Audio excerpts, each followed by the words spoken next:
প্ৰাক্তন বিধায়িকা আঙুলতা ডেকাৰ বাৰু ভাল খবৰটো আপোনালোকে পালেনে? আঙুলতা ডেকাৰ আছে এটি খুবেই ভাল খবৰ। পিছে ভাল খবৰটোনো কি জানিবলৈ আপোনালোকে চাব লাগিব শেষলৈকে ভিডিঅ'টো।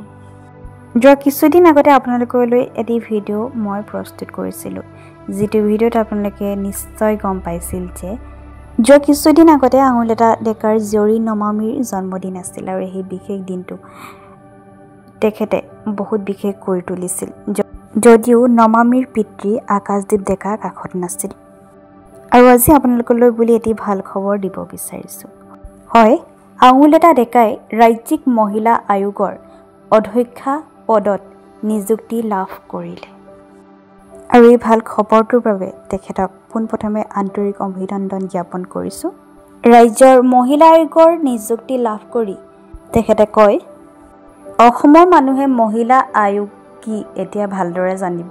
ইয়াৰ দ্বাৰা কেনেদৰে সুবিধা গ্ৰহণ কৰিব পাৰি সেইখিনি মহিলাসকলে জ্ঞাত হ'ব।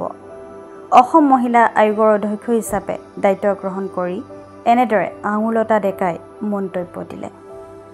আজিৰ ভিডিঅ'টো আছিলে ইমানেই। ভিডিঅ'টো চাই কেনে পালে আপোনালোকে নিশ্চয় জনাব। যদি ভাল পালে নিশ্চয়কৈ শ্বেয়াৰ এটা কৰি দিব। এনেধৰণৰ ভিডিঅ'বোৰ যদি আপোনালোকে নিতৌ পাব বিচাৰে তেনেহ'লে চেনেলটো ছাবস্ক্ৰাইব কৰি দি কাষতে থকা বেল আইকনটো প্ৰেছ কৰি ৰাখিব, যাতে আহিবলগীয়া নতুন ভিডিঅ'ৰ ন'টিফিকেশ্যন আপোনালোকে অতি সোনকালে আগত পায়।